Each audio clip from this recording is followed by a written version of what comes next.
अभी हम आकांक्षा दुबे प्रकरण में बात करने वाले हैं। आकांक्षा दुबे के मामले में जो नया मोड़ आते जा रहा है, हर दिन एक नया मोड़ आता है कि कभी होटल का राज खुलता है तो कभी बाहर का राज खुलता है। कोई ये कहते हैं कि आकांक्षा दुबे बहुत नशा करती थी, नशे के हालत में आकर उन्होंने ऐसा किया, कदम उठाया है। लेकिन जो जानकारी हमें मिली है कि जो CCTV फुटेज है, ऐसा कहा जा रहा है कि होटल मालिक ने यह कहा था कि बिहार पुलिस के आने के बाद हमने कमरा खोला था, लेकिन जब CCTV फुटेज आया है तो उसमें यह देखा जा रहा है कि होटल मालिक जो है या फिर होटल का जो मैनेजर हैं उस कमरे को खुद से खोल रहे हैं। सारी बातें मैं बताने की कोशिश करूंगा, वीडियो में लास्ट तक जरूर बने रहिएगा। सबसे पहले स्वागत है हमारे चैनल में सर। जी बहुत बहुत शुक्रिया आपका भी। सर ये आकांक्षा दुबे मामले को किस प्रकरण के तहत आप लेते हैं? देखिए, मेरे ना लेने से या लेने से कोई फर्क नहीं पड़ता है। जो ओपिनियन से केस नहीं चलता, हर केस की अपनी परिस्थिति होती है और उसके ये केस उत्तर प्रदेश के अंतर्गत जो है सो वहाँ के दर्ज है। हाई कोर्ट का, पटना हाई कोर्ट का जुरिडिक्शन है, ना ही उस केस में मुझे कोई अधिकृत रूप से बोलने का अधिकार है। लेकिन आप चीज़ समझिए कि ये जो पूरी प्रकरण है, जो कुछ शुरुआती दौर में किसी ने कहा कि ये सुसाइड है, लेकिन उनके माँ बाप का कहना है कि नहीं, ये पूर्व से ही योजना बनाकर साजिश के तहत हमारी बेटी को मारकर उस पर लटकाया गया है। तो ये FIR दर्ज की है। तो FIR ऐसी परिस्थिति में 302 के अंतर्गत ही, यदि किसी ने हत्या का आरोप लगाया तो 302 के अंतर्गत होता है। और FIR हो जाने के बाद अब तो पक्षकार जो अभियुक्त हैं उस केस में, अब उनको बेल लेना पड़ेगा और पुलिस अनुसंधान के दौरान उस सारे तथ्यों को लाएगी कि क्या सचमुच ये हत्या था या आत्महत्या। और आत्महत्या और आत्महत्या में बहुत अंतर है, सजा के दृष्टिकोण से लेकर सारे चीज़ में।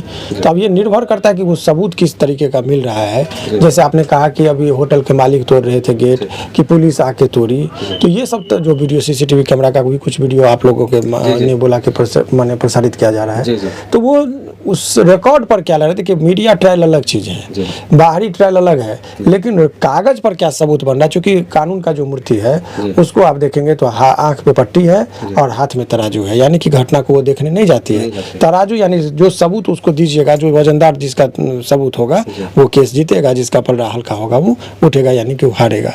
तो अब वो निर्भर करता है कि हर केस की अपनी परिस्थिति होती है, साक्ष्य का किस नेचर का है, तभी उस पर निर्भर होगा कि क्या हत्या है या आत्महत्या है। सर अगर वो सुसाइड करती है तो उस पर क्या होता है? मान लीजिए उनके मम्मी उनके ऊपर कुछ लोगों पर FIR की है, तो अगर सुसाइड होता है तो क्या होगा उसमें? देखिए, सुसाइडल के केस में अभी आपको बताया, अबेटमेंट ऑफ सुसाइड का जो धारा है उसके तहत 306 में, जिसके तहत जो है सो एक अबेटमेंट का बात हो सकता है कि उनको उकसाया गया तब जाके उन्होंने आत्महत्या किया, तो उसमें जो है सो 10 वर्ष तक का सजा का प्रावधान है। तब वो निर्भर करता है कि हत्या है या आत्महत्या है, या आत्महत्या के लिए उसको कोई प्रेरित किया। यदि आत्महत्या है भी लेकिन आपने मजबूर कर दिया उसको मरने के लिए, तो वो भी अपने आप में अपराध है IPC के अंतर्गत। तो वो निर्भर करता है सबूत किस तरीके का पुलिस इकट्ठा कर रही है। प्रत्येक दिन नए मोड़ उसमें आ रहा है उस केस में। होटल को लेकर के ज़्यादातर जानकारी जो लोगों का सामने आ रही है, जो मैंने बताया पहले आपको कि ये कहा गया कि पहले पुलिस आकर के पुलिस के सामने रूम को मास्टर की से खोला गया है। बाद में जब उसका फुटेज आया, वीडियो CCTV फुटेज आता है, तो उसमें देखा जाता है कि होटल का मालिक या मैनेजर रूम को खुद से खोल रहे हैं। इसके बाद पुलिस आई है। और सर ये क्या, इससे क्या हो रहा है? देखिए, ये सब जो भी चीज़ है, जब पुलिस पहुंचती है किसी भी घटना पर तो इंक्वेस्ट रिपोर्ट बनाती है कि दरवाज़ा खुला हुआ था कि अंदर से बंद था, लाश का मुंह बंद था कि खुला हुआ था, खून के या जख्म के कहीं निशान थे, कई रस्सी का निशान, मैंने सब कुछ का अवलोकन करती। तो वो जो उसका जो रिपोर्ट तैयार हुआ होगा, उस रिपोर्ट में सारा रिकॉर्ड में क्या आया उस चीज़ को ज़्यादा महत्व होता है। अभी CCTV चीज़ वो बाद में जब एविडेंस पर ट्रायल खुलेगा तब उसको लगा सकते हैं आप। अभी फिलहाल जो पुलिस ने रिपोर्ट दिया उसी को सत्य माना जाएगा।